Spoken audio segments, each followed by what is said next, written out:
नमस्कार. आजच्या या चालू आहे भारतीय जनता पार्टी जिल्हा धाराशिवच्या वतीने आयोजित पत्रकार परिषदेसाठी सर्व पत्रकार बंधूंचे हार्दिक स्वागत. या पत्रकार परिषदेसाठी जिल्हाध्यक्ष दत्ताभाऊ कुलकर्णी, जिल्ह्याचे प्रवक्ते ॲडव्होकेट दत्तात्रय देवळकर हे उपस्थित आहेत. महायुती सरकारला साधारणतः एक वर्ष पूर्ती झाल्याच्या अनुषंगाने ही पत्रकार परिषद आयोजित केलेली आहे.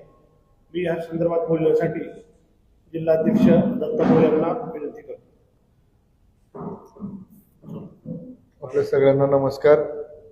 आजच्या आयोजित या पत्रकार परिषदेला उपस्थित असलेले आपण सर्व पत्रकार बांधव, आजच्या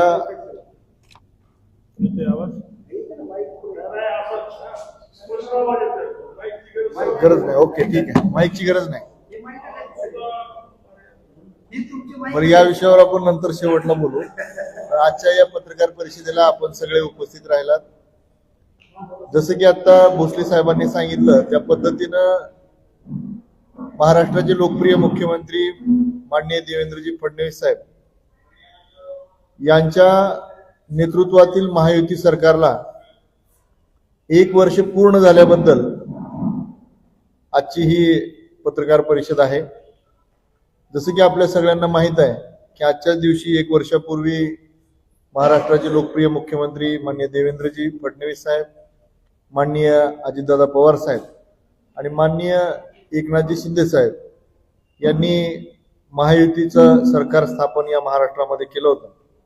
आणि तेव्हापासून आजच्या तारखेपर्यंत महाराष्ट्र ज्या पद्धतीने वेगामध्ये आपलं यशाची, प्रगतीची, कर्तृत्वाची, नेतृत्वाची घौडदौड करतोय, त्या पद्धतीनं एक वर्षामध्ये महाराष्ट्राच्या सामान्य घटकातल्या किंवा महाराष्ट्रामधल्या जनसामान्य जनतेच्या हिताच्या अनेक योजना माननीय देवेंद्रजींच्या नेतृत्वातील या सरकारने, महायुती सरकारने घेतलेल्या आहेत.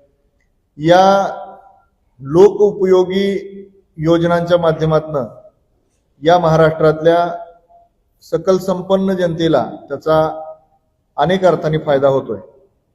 आणि मग याचाच एक भाग म्हणून महाराष्ट्राच्या लोकप्रिय मुख्यमंत्र्यांनी घेतलेल्या अनेक निर्णयांचा आपल्या जिल्ह्याला पण फायदा झालाय. आपल्या जिल्ह्याला पण एक वर्षामध्ये, मागच्या कालखंडामध्ये महाराष्ट्राच्या या महायुतीच्या सरकारच्या माध्यमातून मराठवाड्याच्या न्याय हक्काच्या पाण्यासाठीचं, कृष्णा मराठवाडा सिंचन प्रकल्पासाठीच साधारणतः 11,700 कोटी रुपयाची प्रशासकीय मान्यता ही याच सरकारच्या माध्यमातून आपल्याला प्राप्त झालेली आहे. आणि हा कृष्णा मराठवाडा सिंचन प्रकल्प असेल किंवा तीर्थक्षेत्र आपलं आई तुळजाभवानीचं मंदिर असेल, या तीर्थक्षेत्रापासून रेल्वे मार्गासाठी सुद्धा रेल्वेला तुळजापूर सोबत जोडून तुळजापूरला राष्ट्रीय नकाशावर आणण्याचं काम आणि या माध्यमातून राज्य सरकारचा वाटा देण्याचं काम याच देवेंद्रजी फडणवीस साहेबांच्या सरकारच्या माध्यमातून झालं. हे आपल्या धाराशिव जिल्ह्यासाठीची खूप दीर्घकालीन अशी मोठी उपलब्धी आहे. आणि या उपलब्धीच्या माध्यमातून राज्य सरकारनं 3295 कोटी रुपये इतक्या निधीला प्रशासकीय मान्यता महाराष्ट्र राज्य सरकारनं दिलेली आहे. आणि त्याच्या किमतीचा 50% हिस्सा देखील देण्यास राज्य सरकारनं मंजुरी दिलेली आहे. त्यामुळं आई तुळजाभवानीच्या दर्शनासाठी येणाऱ्या देशभरातील, जगभरातील भक्तांचा त्यांच्या भक्ती मार्गासाठीचा एक जोडण्याचा मोठा मार्ग रेल्वे मार्गामुळं महाराष्ट्रातल्या जनतेला, देशातल्या जनतेला उपलब्ध झालाय. आतापर्यंत आपण धाराशिवपर्यंत रेल्वेच्या विषयाने संबंधित होतो, परंतु आता हा मार्ग आई तुळजाभवानीच्या मंदिरासमोरून किंवा तुळजापूरमधून जातोय. ही आपल्यासाठी या सरकारच्या माध्यमातून मिळालेली मोठी उपलब्धी आहे. जसं की आपल्या सगळ्यांना माहित आहे की आपल्या धाराशिव जिल्ह्यामधलं खूप कालखंडापासून चर्चेत असलेलं वैद्यकीय महाविद्यालय, तर असं शासकीय वैद्यकीय महाविद्यालय आणि त्या वैद्यकीय महाविद्यालयाचं संकुल उभारण्यासाठीचं साधारणतः 31 एकर जमीन ही आपल्याला या राज्य सरकारच्या माध्यमातून मिळालेली आहे. आमदार राणा जगजितसिंह पाटील साहेब असतील आणि प्रशासनातले किंवा मंत्रालय स्तरावरचे त्या विभागाचे त्या विषयाचे जे काही मंत्रीगण असतील यांच्या माध्यमातून आपल्याला या जागेसाठी साधारणतः 430 कोटी रुपयाचा निधी देखील मंजूर झालेला आहे. आणि ही जागा धुळे सोलापूर राष्ट्रीय महामार्गाला लगत आहे. त्याच्यामुळं शहरालगत असलेले हे वैद्यकीय महाविद्यालय संकुल, या संकुलामुळं स्वाभाविकचपणे या धाराशिव शहराचा एक भागापुरता किंवा धाराशिव शहराच्या समतोल पद्धतीने जर आपण बघितलं तर एक मोठी वास्तू, मोठी इमारत आणि लोकांच्या जनसुविधेसाठीची जी वास्तू या शहरात झाल्यामुळं नक्कीच आपल्याला याचा धाराशिवकरांना त्याचा फायदा होणार आहे. आपल्यासोबत आपल्या मागच्या एका बैठकीमध्ये, मागच्या एका सभेमध्ये देशाचे कणखर गृहमंत्री माननीय अमितभाई शहा यांनी सभेमध्ये जाहीर केलं होतं की आई तुळजाभवानीच्या या मंदिराचा वारसा आपण वैश्विक दर्जाचा निर्माण करू. आणि असा वैश्विक दर्जाच्या मंदिराच्या निर्माणासाठी राज्य सरकारकडनं आपल्याला 1865 कोटी रुपये सुद्धा याच नजीकच्या वर्षामध्ये आपल्याला प्राप्त झाले. तुळजापूर विधानसभेचे लोकप्रिय माननीय आमदार राणादादांच्या प्रयत्नातून वेगवेगळ्या योजनांच्या माध्यमातून आणि वेगवेगळ्या संकल्पनांच्या माध्यमातून राज्य सरकारने त्यांच्या वेगवेगळ्या विनंतींना मान देऊन हा निधी महाराष्ट्र सरकारच्या बैठकीतून हा निधी आपल्याला मंजूर झाला. हा देखील मागच्या 1 वर्षाच्या 365 दिवसाच्या कामगिरीतला एक मोठा टप्पा आपल्याला समजता येईल. आणि त्याच्यासोबत भूसंपादनासाठी तीर्थक्षेत्र विकासाच्या माध्यमातून जो विकास होणार आहे त्याच्या भूसंपादनासाठी सुद्धा साधारणतः 500 कोटीपेक्षा अधिकची तरतूद या विषयात केलेली आहे.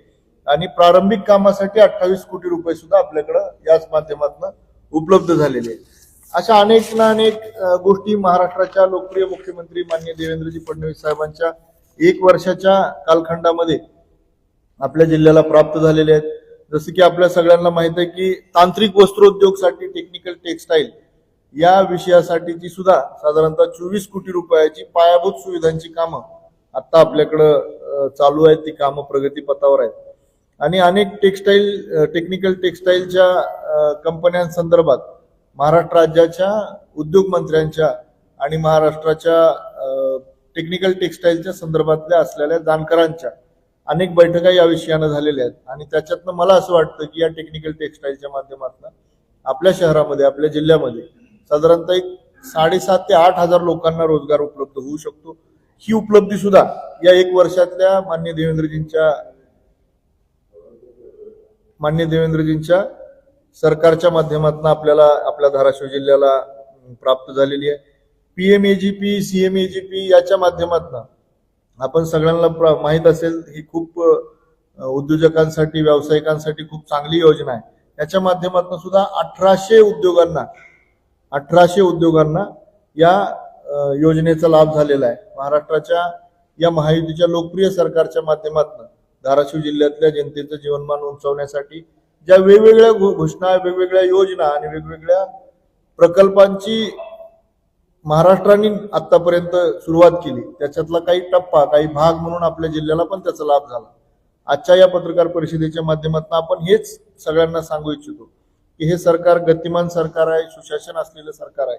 आणि या सरकारच्या माध्यमातून आपण जनसामान्यांचे प्रश्न सोडवण्याचा प्रामाणिक प्रयत्न करतो. आरोग्य मंत्रालयाच्या अंतर्गत 500 बेडच्या जिल्हा सामान्य रुग्णालयाच्या इमारतीसाठी सुद्धा याच सरकारच्या माध्यमातून 230 कोटी रुपये इतका निधी आपल्याला प्राप्त झाला आहे.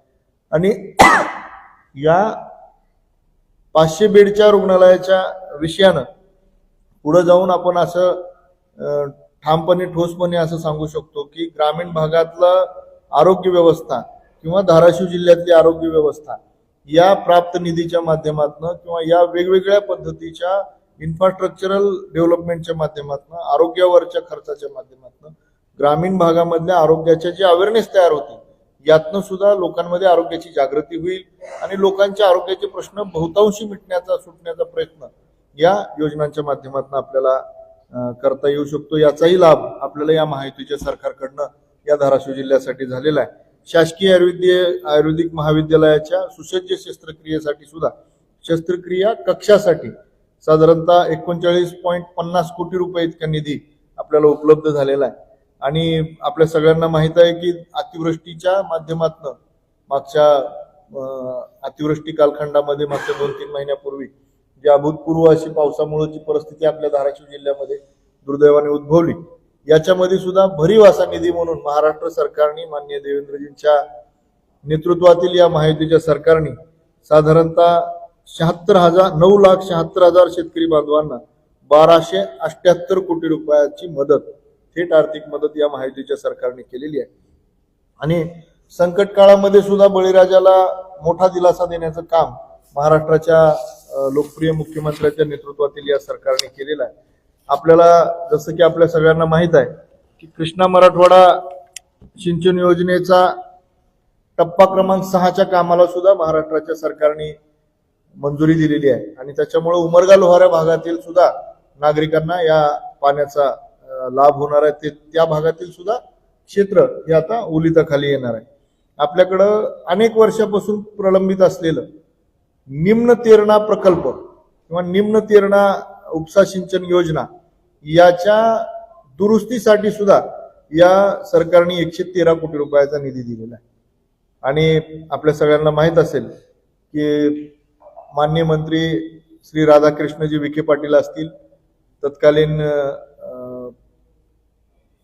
त्या काळचे त्याचे सचिव असतील ते, आणि माननीय आमदार राणादादा, आम्ही सगळी टीम आमच्या उपस्थितीमध्ये तिथं कार्यक्रम घेऊन आपण हा दुरुस्तीचा निम्न तेरणाचा जो प्रश्न होता तो सुद्धा आता संपुष्टात आलेला आहे. वेगवेगळ्या विषयाच्या माध्यमातून संजय गांधी निराधार, श्रावणबाळ निवृत्ती वेतन यातील 9,000 पेक्षा अधिक लाभार्थ्यांच्या घरी जाऊन आपल्या जिल्ह्यामध्ये केवायसी पूर्ण करण्यात आलेली आहे. हे सुद्धा याच सरकारच्या माध्यमातून आपण करू शकलो. याच्यामुळं ज्या लाभार्थ्यांना संजय गांधी असेल किंवा श्रावणबाळ निवृत्ती पेन्शन योजना असेल, या सगळ्या योजनांची जी काही केवायसी नसल्यामुळे जी काही अडचण त्या लाभार्थ्यांची होत होती, ती अडचण सुद्धा याच 1 वर्षाच्या 365 दिवसाच्या कालावधीत आपण ती अडचणीच्या बाहेर आपण येऊ शकलो. 55 वर्ष जुनी असलेली करनूरची योजना आपल्या सगळ्यांना माहित असेल, तुळजापूर तालुक्यात असलेली 55 वर्ष जुनी असलेली करनूरची योजना, या योजनेला सुद्धा दुरुस्तीचं काम युद्ध पातळीवर सुरू आहे. 29 कोटी 65 लाख रुपयाच्या निधीतून हे काम सुरू आहे. आणि 3,000च्या आसपासचं हेक्टरचं क्षेत्र या योजनेमुळं ओलिताखाली येणार आहे. म्हणजे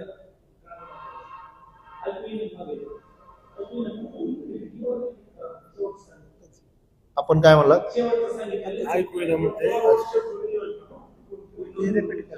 अच्छा, फास्ट व्हायलाय का? अच्छा, मग माईक घेऊन बोलू ना. 55 वर्ष जुनी असलेली करनूरची योजना आता येते, त्या दुरुस्तीचं काम सुद्धा आता प्रगतीपथावर आहे. त्याचं काम युद्ध पातळीवर सुरू आहे. 29 कोटी 65 लाख रुपयाच्या निधीतून हे काम सुरू आहे. आणि या योजनेमुळं साधारणतः 3,600 किंवा 500 हेक्टर क्षेत्र हे ओलिताखाली येणार आहे. अशा एक ना अनेक योजना या महाराष्ट्रातल्या लोकप्रिय नेतृत्वाच्या माध्यमातून आपल्या जिल्ह्याला आपण पूर्ण करून घेतोय. त्याच्यासाठी भारतीय जनता पार्टीचे नेते, भारतीय जनता पार्टीचे सर्व पदाधिकारी या योजना महाराष्ट्र सरकारच्या माध्यमातून, माननीय आमदार राणादादांच्या माध्यमातून आपण ह्या पूर्ण करून घेण्याचा प्रामाणिकपणे प्रयत्न करतोय.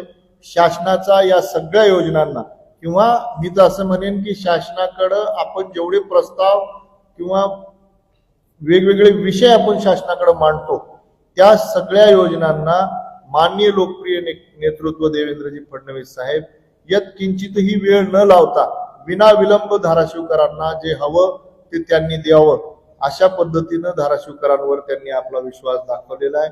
याच्यासाठी मी भारतीय जनता पार्टीच्या वतीनं महाराष्ट्रातील महायुती सरकारला, माननीय देवेंद्रजींच्या नेतृत्वातील सरकारला, माननीय अजितदादांच्या नेतृत्वातील सरकारला, माननीय एकनाथजींच्या नेतृत्वातील सरकारला 1 वर्ष पूर्ण झाले त्याबद्दल मी भारतीय जनता पार्टीच्या वतीनं या जिल्ह्याचा एक नागरिक म्हणून, एक पक्षाचा अध्यक्ष म्हणून मी त्यांचं खूप खूप अभिनंदन करतो आणि त्यांचे आभार मानतो की धाराशिवकरांना मागच्या 365 दिवसातल्या आपल्या नेतृत्वातील या सरकारकडून बहुतांशी प्रमाणामध्ये लाभ झालाय. मी आभार मानतो माननीय आमदार राणा जगजितसिंह पाटील साहेबांचे. मी आभार मानतो माननीय माजी आमदार सुजितसिंह ठाकूर साहेबांचे. कारण आपल्याला सगळ्यांना माहित आहे की मेडिकल कॉलेजच्या माध्यमातून तर विषय सांगायचा झाला तर ठाकूर साहेबांनी पाया रचला आणि राणादादांनी कळस लावला, असं ते इतकं सोप्या भाषेत आहे.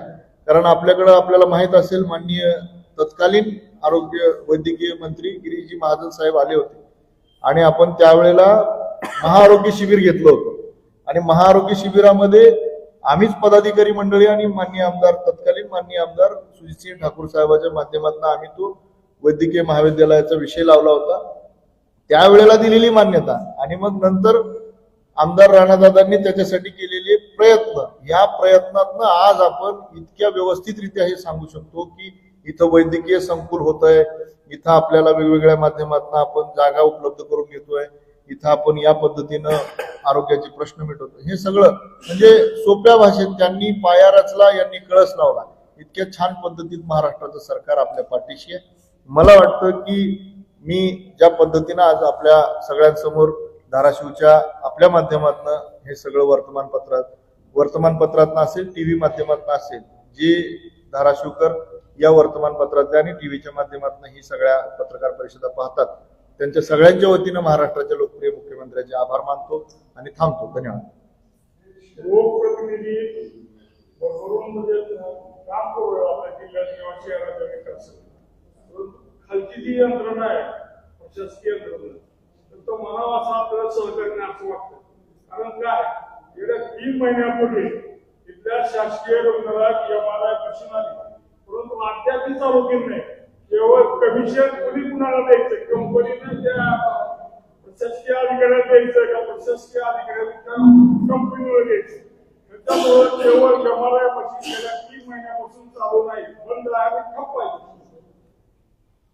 त्याबद्दल आपण काय, आपण त्याच्यावर आपण पाठपुरावा करून ते चालू करू.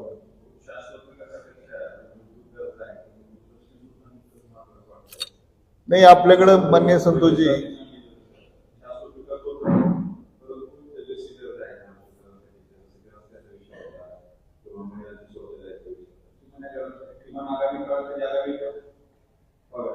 आपण आतापर्यंत महाराष्ट्राच्या सरकारने आपल्या धाराशिव जिल्ह्याला जे दिलं, बहुतांशी गोष्टी माझ्याकडनं सुटून पण गेल्या असतील, पण जे दिलं त्याच्याबद्दल आपण आता महाराष्ट्राच्या लोकप्रिय मुख्यमंत्र्यांचे आभार मानतो. आता मुद्दा माझा असा आहे, आपल्या प्रश्नाचं उत्तर देतो मी. माझा मुद्दा असा आहे की ज्या सूचना तुमच्याकडनं मला येतील, मी पण या शहराचा जिल्ह्याचा नागरिक आहे, त्यामुळे ज्या सूचना तुमच्याकडनं मला येतील किंवा मला सुचतील किंवा माझ्या नेतृत्वाला सुचतील, त्या आपण सोडवून घेण्याचा प्रयत्न करू. खूप छोटा कालावधी आहे 365 दिवस. 1 वर्षामध्ये इतकं भरभरून दिलंय आपल्याला. प्रश्न अनेक आहेत. हे बघा, हा एका जिल्ह्याचा विषय आहे, त्यामुळं एका ठिकाणचा प्रश्न सुटला दुसऱ्या ठिकाणचा निर्माण होणार आहे. सरकार म्हणून आपण प्रत्येक ठिकाणचे प्रश्न सोडवण्यासाठी कटिबद्ध आहोत. परंतु त्याच्यासोबत दुसरी गोष्ट काय आहे की आपण आपल्याला या जिल्ह्यातल्या नेतृत्वाला किंवा जिल्ह्यातल्या जनतेला महाराष्ट्रातलं नेतृत्व विश्वासात घेऊन किंवा महाराष्ट्रातलं नेतृत्व काही कमी करत नाही, हा संदेश मला आपल्या माध्यमातून धाराशिवकरांना द्यायचा.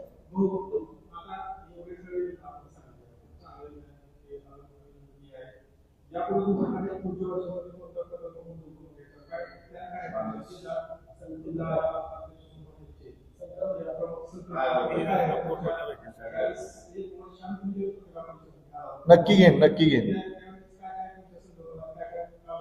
मग आता सगळ्यात महत्वाचा जो मुद्दा आहे यातला, मला असं वाटतं की ज्या ज्या घोषणा, ज्या ज्या विषयाच्या कॅबिनेट मधल्या मंजुरी आहेत, धाराशिव जिल्ह्यासाठी ज्या पद्धतीच्या राज्याच्या मंत्रिमंडळामध्ये महाराष्ट्राच्या मुख्यमंत्र्यांनी ज्या योजना किंवा ज्या प्रकल्पाला त्यांनी मान्यता दिली, मला वाटतं की या वर्षभरामध्ये त्या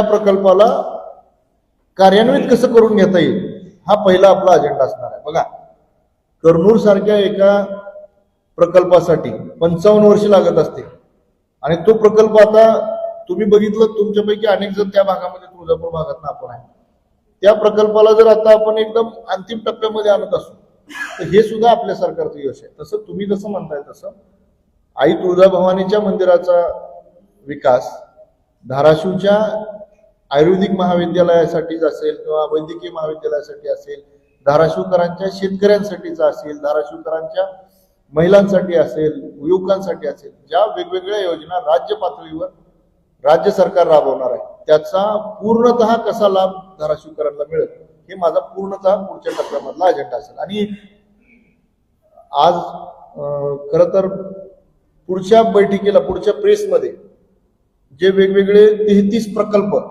माननीय आमदार राणादादांच्या नेतृत्वात आपण सगळ्यांनी ऐकले असतील, तर त्या 33 प्रकल्पांना पण काही ठिकाणी कागदोपत्री पूर्णतः मान्यता आता आपल्याला मिळते, काही ठिकाणी आपण पुढे जातोय, काही ठिकाणी त्याचे आराखडे तयार होत आहेत, काही ठिकाणी त्याच्या आकृती तयार होत आहेत. तर या सगळ्या गोष्टी पुढच्या वर्षभरामध्ये आपण भरगच्च असा कार्यक्रम या सगळ्याचा मला वाटतं की आपल्या सगळ्यांसोबत त्या विषयावर आपण बोलू.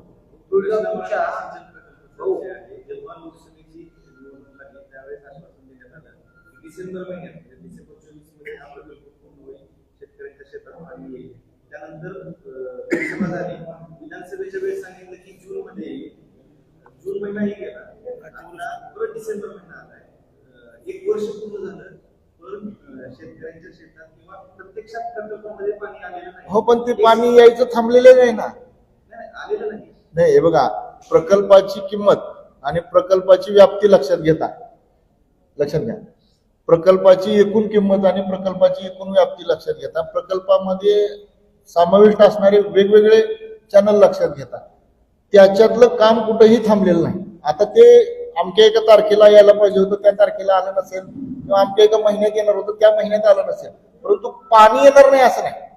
पाणी जवळजवळ यायला नाही. ह्याच्यात काय अर्थ नसतो. आपण काही कोर्टामध्ये बसलेलो नाही आहे, आपणही या जिल्ह्याचे नागरिक आहे. आपल्या प्रश्नाला मी उत्तर द्यायला मी तुमच्या भाषेमध्ये देईन का तर देईन, परंतु यात काहीच अर्थ नाही येणार.